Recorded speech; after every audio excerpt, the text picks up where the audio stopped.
This is Blank You Should Watch, where I'll tell you what you should watch, why you should watch it, and what it's similar to. Let's go! Movies you should watch. Return of the Living Dead. What it is, Freddy is just a new employee at a medical supply warehouse in Louisville, Kentucky. One night, his foreman Frank tells him about how the classic horror zombie movie Night of the Living Dead is based on a real event. The story for Living Dead is actually loosely based on real events, and a few years back, some of the zombies were accidentally dropped off at the warehouse. Frank goes to show Freddy the zombies that are stored in barrels downstairs, but one of them springs a leak and releases toxic gas, knocking the two of them out and reanimating a corpse they had in storage. Through a series of escalating circumstances, the dead begin to rise in a nearby graveyard, and Frank, Freddy, Bert, the owner of the medical supply warehouse, Ernie the mortician, and a gang of punk rockers that go by the names Trash, Suicide, Scuzz, Spider, Chuck, and Casey, these last two are pretty underwhelming, honestly, have to work together to make it through the return of the living dead. Why you should watch it.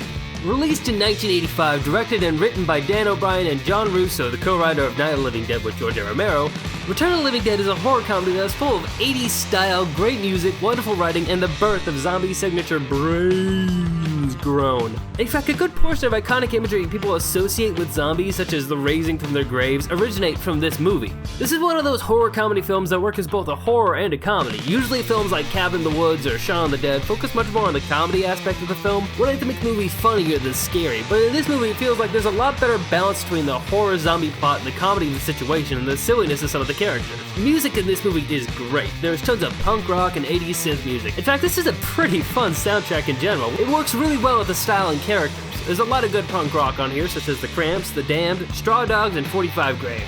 So if you're into punk rock or shock rock like the Misfits, then this should be right up your alley. The punk feel in general gives this film a really weird, cool vibe. It portrays punks as a bunch of teens obsessed with death and partying, talking about how much nobody gets them or dancing butt naked in a cemetery.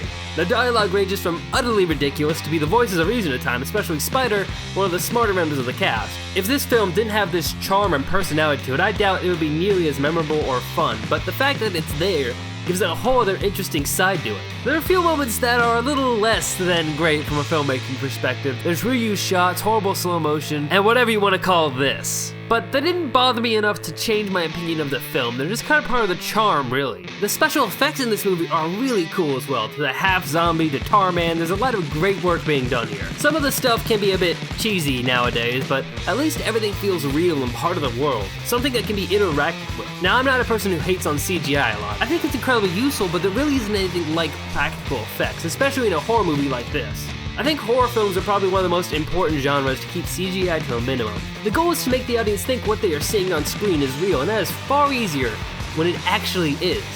For example, The Thing. The original had insane practical effects and is a cult classic because it's amazing, while the remake is full of lifeless CGI.